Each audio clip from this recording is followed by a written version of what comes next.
My name is Rehm. I'm a DUI defense attorney. This video today is an informational video designed to give you some sense of what to expect in court if you're facing a first offense DUI, and what you can do right now to do as much damage control as possible and to make sure that you're going in the right track from this point forward. Specifically, this video is dealing with Marin County, California, and for those of you that are facing a first or second offense DUI in Marin County, this is applicable to your case. It's not a guarantee it's any kind of a result. I'm not implying any kind of result. This just is based on my personal experience, and it's based on the cases that I have handled specifically in Marin County, California. So, first off, you have to deal with the DMV. If you've been arrested for a DUI, whether it be a first, second offense, you should have been given a pink piece of paper that is your temporary driver's license. And if you read that, it specifically says this license is valid for the next 30 days. But if you read in the fine print, you're going to see what's called the 10-day rule. The 10-day rule states that if you set a hearing within 10 days of the arrest, then your license is valid through the outcome of the hearing. So you no longer are going to lose your license after 30 days from the day of the arrest. And you get an opportunity to have a DMV hearing. At the DMV hearing, you have an opportunity to contest the DUI, amongst other things. Now, this is a particular useful option.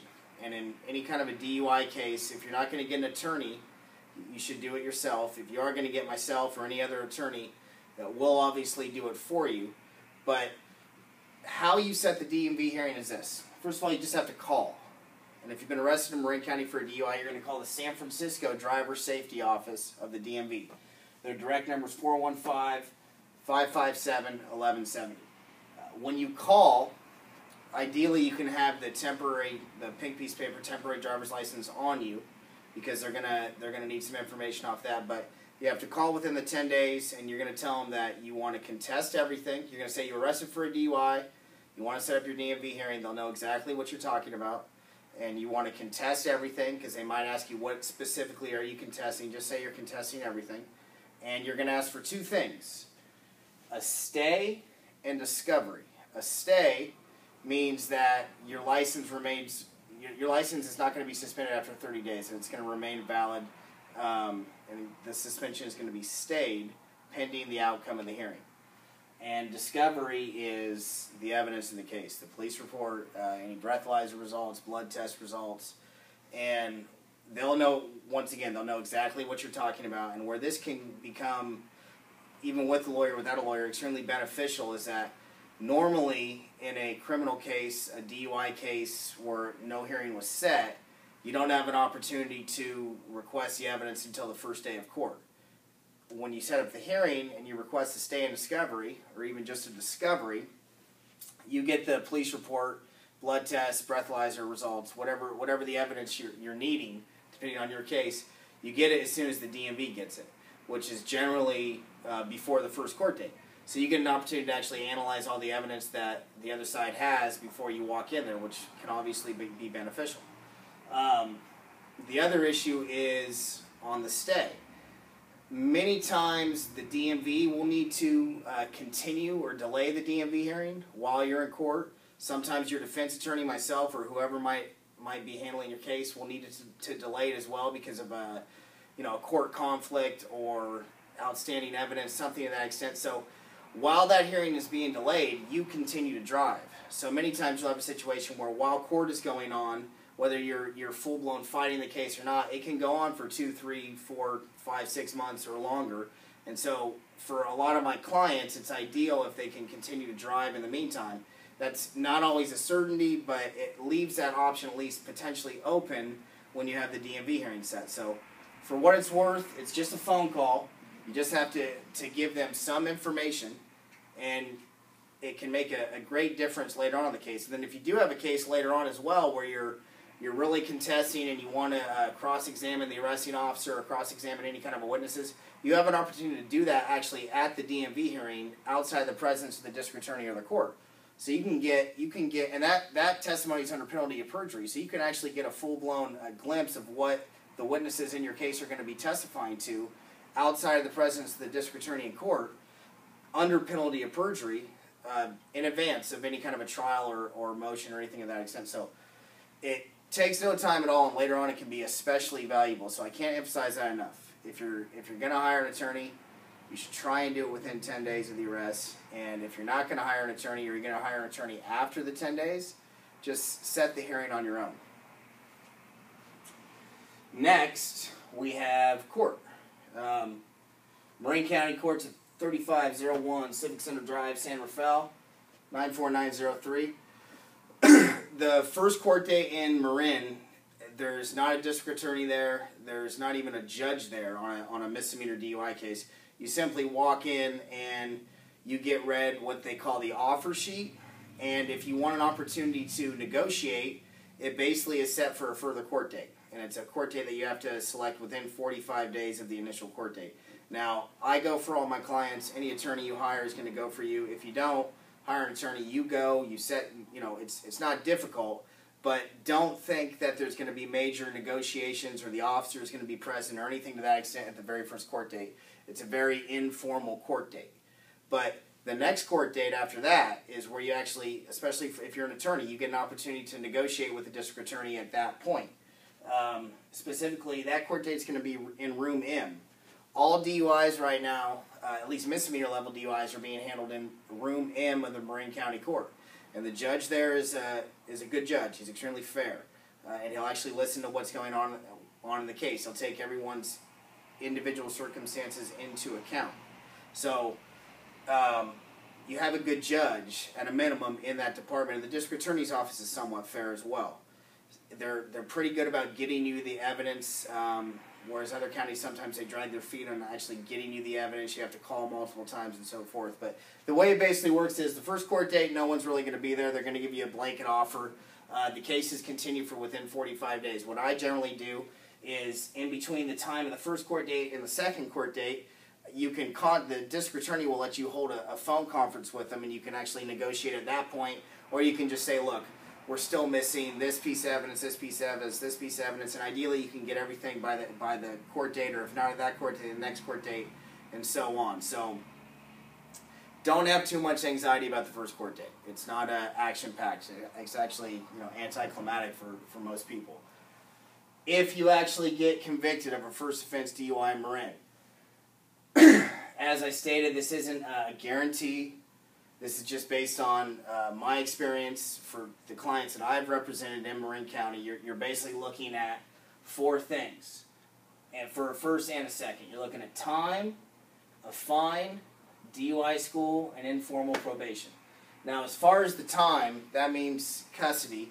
A lot of websites talk about how there's a minimum of 48 hours in custody or a certain amount of time in custody. Technically, that's true, but what that actually means is that you're going to get sentenced potentially to time, to custody, and you're going to get a right to serve that time on alternative sentencing, which in Marin County it's called the Adult Offender Work Program.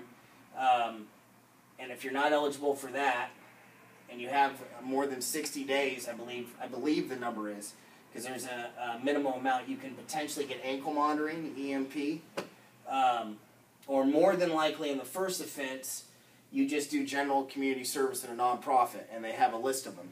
In my experience on most first offense cases in Marin County, you're not gonna have to do the Adult Offender Work Program or the EMP.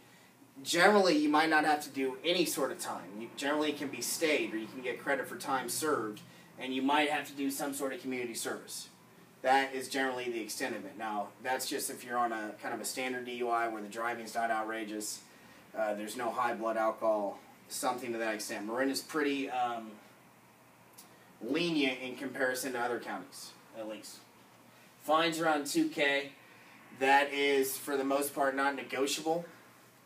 You're going to get an opportunity, obviously, to make payments, and they'll allow you to set up a payment schedule right then and there, how much you want to pay a month and when you want to start payments. The DUI school is going to be ordered. Now, here's the thing with that. Even if it wasn't ordered, in order to get your license back, if you're convicted of a DUI, the California DMV is going to require that you complete a DUI school. So, the court's going to order it, and they're going to order either a 3 or a 9-month school. And the difference between the two is going to be on blood alcohol. If you're a .20 and above, you're going to be ordered to do the 9-month school. If you're a .19 and under, you're going to be ordered to do the 3-month school.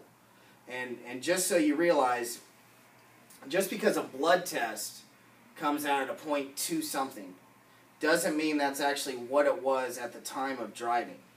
So a lot of times this DUI school number and what the blood alcohol level actually is stipulated to in court is negotiable. So if you're way up there, if you're above a .25, something to that extent, it's going to be hard to get the district attorney to agree to stipulate to a .19. But if you're around that area, it's not unheard of to get an agreement where they stipulate to a lower blood alcohol level than is actually shown based on that theory right there that I just discussed as far as the rising blood alcohol, and you get the 3-month program as opposed to the 9-month program. So keep in mind that's negotiable. The fines for the most part are not. You're going to get what's called informal probation. Now, you're not going to have a probation officer or anything like that. It's not like you've been convicted of a felony. A DUI, first offense DUI, and a second offense DUI is just a misdemeanor. But what it is going to come with is 4 terms, and they're pretty basic. First, you're going to get what's called obey all laws. It's a catch-all provision. Now, in order to actually violate that term, from what I've seen, you're going to at least have to get arrested or be convicted for another misdemeanor offense, or higher, obviously. An infraction, and by infraction I mean a speeding ticket, stop sign, something to that extent, technically could violate your probation in theory. The district attorney could actually make an argument, but I've never seen that occur. So just rest assured, I know it's scary having that obey all laws provision, but you generally have to get in trouble again for another misdemeanor offense. And the rest of them all kind of are specifically related to alcohol. There's zero tolerance. You can't really drive with a .01 or more in your system. So basically you can't have any alcohol in your system when you drive for the term of probation. By the way, probation is for 3 years. The next one is you're not allowed to refuse a chemical test, which you're really not allowed to anyway, without certain legal consequences that come from it. The next one is if you're going to have a valid license, you must maintain valid auto insurance, and the auto insurance you must maintain is specifically SR22 auto insurance. SR22 is simply high-risk auto insurance. And for the next 3 years, if you don't have it, your license is going to get suspended. I discuss this all the time with clients. It's illegal not to have auto insurance in general in California, and in other states it's illegal as well not to have auto insurance. And in other states, when you don't have auto insurance, whether you have a DUI or not, they suspend your driver's license. It's called a lapse in coverage suspension. California doesn't do that. But if you're convicted of a DUI here, it's in Marin County or really any other county, there's going to come with this SR22 requirement where the lapse of coverage requirement will apply to you. So it's not difficult. The insurance company is, once you obtain it, it's supposed to electronically forward the information to the DMV. Once you have it, you have it. And you don't necessarily have to worry about losing your license as long as you have it on file with the DMV. And like I said, it's 3 years. And those are the 4 main terms. So, in summary, a first offense DUI, you're basically looking at, for the time element of it, generally you're looking at, in my experience at least, you're not looking at any actual custody time, and you're rarely, if ever, looking at any other adult offender work program time or ankle monitoring. At most, from what I've seen, you're looking at some sort of community service, 24 hours, 48 hours of community service, something to that extent. The fine is around $2,000. That's, for the most part, non-negotiable. You can occasionally convert the fine into time, into community service hours potentially, but that's very difficult to do as well. And the DUI school, as we discussed, either 3 to 9 months, you're going to have to do that anyway to get your license back. That is negotiable in a sense as far as determining what blood alcohol level to stipulate to, which affects what school you're going to be ordered to do. And informal probation with the 4 terms. And that's for 3 years. A second offense in Marin County gets a little more complicated. That's going to be around, the time element is going to be around 10 to 15 days. Now, follow me closely because this gets confusing for a lot of people. They're going to want around 10 to 15 days, if not more. And out of those 10 to 15 days, they're going to want 4 days in custody. So on a second is where they start actually saying, we want this person to actually do custody time. The balance, the remainder of it, whether it's 11 or 6 days, or however much time in general, they're going to have no opposition to the Adult Offender Work Program or potentially EMP, but they're probably going to want the AWOP, as it's called. Now, this is not set in stone, though. I've personally had clients that did not have to do the 4 days in custody. I've had clients that did have to do the 4 days in custody. It really just depends on the client's kind of individual situation. In my experience, you have to have some real kind of compelling reason why you cannot do the custody, and then you're going to have to be willing to do more than the 15 days, or whatever amount of time they're asking for. If they're asking for 15 days and 4 days in custody, and you don't want to do the in custody time, you're going to have a darn good reason why you can't do the custody time, and you're going to have to be willing to do, 25 days, potentially, 20, 25, 30 days of either the AWOP or potentially the EMP. But like I said, I believe the EMP has a minimum, so it can be difficult to do that. The fine is around the same. It's around $2,000. It can go up to a little bit higher potentially, but not that much. And it's the same situation. You can set up payments, and they'll set up a payment schedule right then and there at the court date. The DUI school changes. It's what's called the SB 38 program. The SB 38 is an 18-month program where for the first 12 months of the program, it's just like the first offender program. It's going to be at least once a week for the first 12 months. After that, the last 6 months, you're just going to be doing what they call face-to-face sessions. At least that's my understanding of it. And you go once a month. So the first 12 months is where it's much more intrusive. And then probation. Once again, it's informal probation. You're not going to have a probation officer or anything of that extent. It's the same terms. Sometimes they tack on other terms as far as no alcohol, things to that extent. And when I say no alcohol, I mean no alcohol in general. That's obviously negotiable. And instead of 3 years, they're going to want 4 years of informal probation. So for the second, the real thing for the second, the real battle a lot of times, assuming you're good for it and they got you on it, is going to be the custody time. That's where most of the fighting takes place on these cases. Most people don't want to do the 4 days in custody, understandably so. And it's just a matter of having a compelling reason why you can't, and having an attorney that can negotiate out of it. Couple of miscellaneous issues you should know about. High blood alcohol, that's 0.20 or higher. We kind of already got into that. That can come with additional consequences. The 9-month school, obviously, as opposed to the 3-month school. And what it can do as well is it can increase the amount of time they want. First offense, it could lead to community service hours or sometimes AA in lieu of community service hours. On a second offense, it's going to increase that 10 to 15 day number to higher. It doesn't increase the DUI score, anything to that extent, but it does come with higher consequences, and obviously makes your case more difficult to negotiate. Penal Code 977. Penal Code 977 is the penal code statute that allows myself or whoever you hire as an attorney to appear for you in court. Marin County is a little more strict about that than other counties. They're not as liberal in interpreting that statute. They do order clients to appear. But the first court date, I've never had a client that has had to appear. I've always appeared for my clients with those. Most attorneys will tell you the same thing. There can be a lot of court dates that aren't necessary for the client to appear at. There can be a lot of intervening court dates in Room M where you're simply just getting more evidence and then continuing it again so you can get an opportunity to analyze the evidence.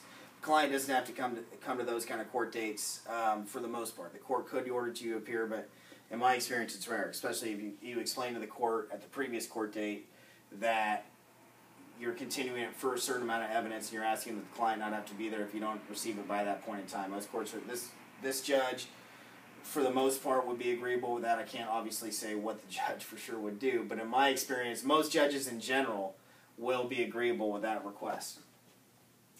My name is Michael Rehm. My number is 415-251-1680 for local Marin residents.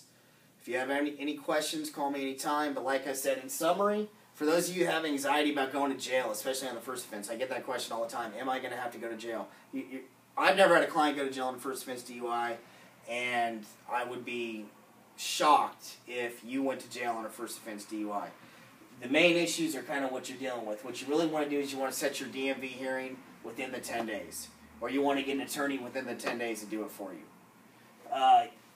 This is basically what you're going to be dealing with if you're convicted. I'm not saying you're going to be convicted, but if you are going to be convicted, you're looking at around that range, in my experience. Same with the second DUI. And like I said, on the second DUI, you are facing potential custody time, and that's where the big battle is going to be coming in. I wish you luck. I offer free consultations. You can call me anytime. Good luck.